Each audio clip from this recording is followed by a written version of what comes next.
basically, you want to take 4 2x4s and do an layout and make sure that the inside is the size you're going to set your patio blocks down. Now I'm just going to use some regular white spray paint and come around the inside of this board, and that's going to give me a good outline so I can take a shovel and just outline this and then basically start removing the grass.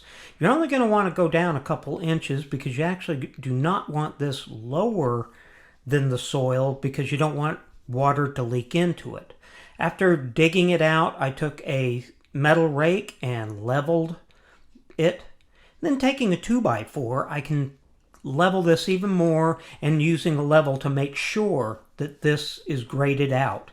And then I just kind of tamped it down with my feet. Now I'm going to add some base gravel that they sell for doing pavers or patio block, and using that same method with the 2x4 to level it out. This process is more back-breaking than difficult, and just kind of making sure you're placing it all straight on your first line. And I'm using a mallet and a wood block to move some of the pavers around and align them up to make sure that they all fit exactly where I want them to fit.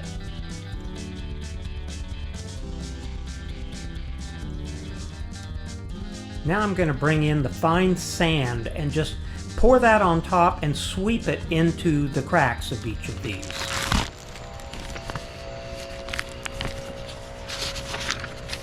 Step 1, we're going to start putting together the base. So now, putting the base together on this is really pretty simple, and you just set your screws. Now this comes with 1,000,000 screws. Once it's together, you're going to try to square these corners up by measuring from angle to angle and make sure that it's the same dimensions.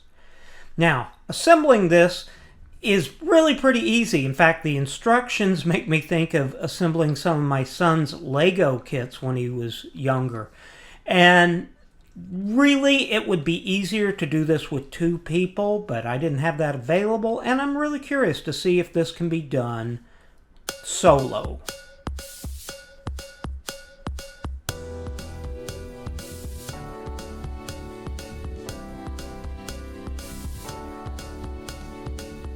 I like the graining that's on these panels. It has a nice look, and it's interesting because it all feels so wobbly, but the further you get, the more panels that are going on and locked in, the stiffer the system starts to become. And did I mention there are about 1,000,000 screws?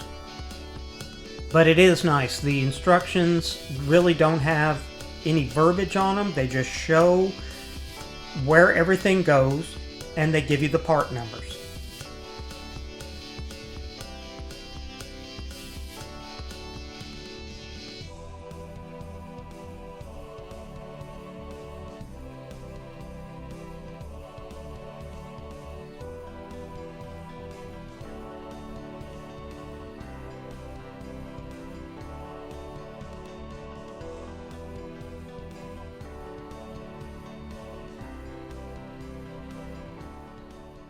One thing you're going to want to keep in mind, if you're using a cordless screwdriver or a drill or an impact, make sure you use an extremely low setting, because you're just doing sheet metal to sheet metal. It's very easy to strip it out. You're almost better off using just a hand screwdriver or something where the settings can be adjusted.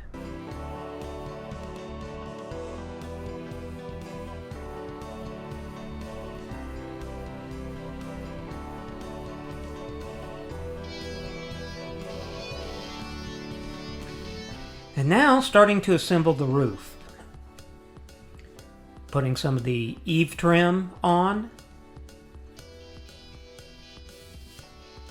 Now all that's left is really hanging the doors.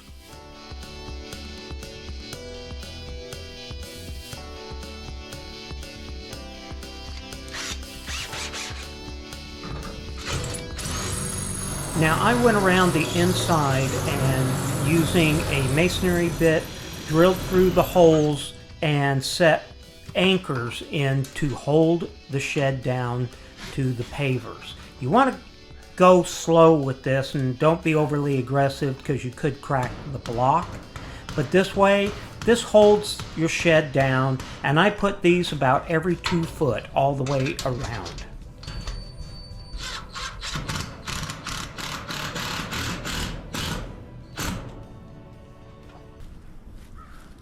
Okay, so this just looks like the beginning of the stuff I need to shove in this shed, so let's see how that goes.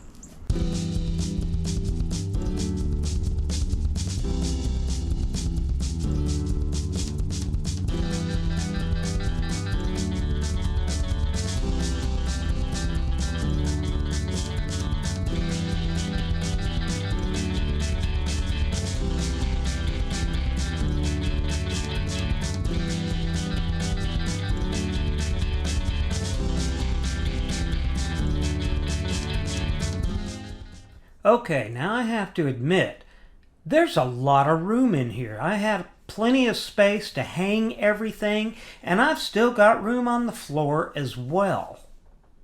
I have so much room, I think I can even put my generator in here.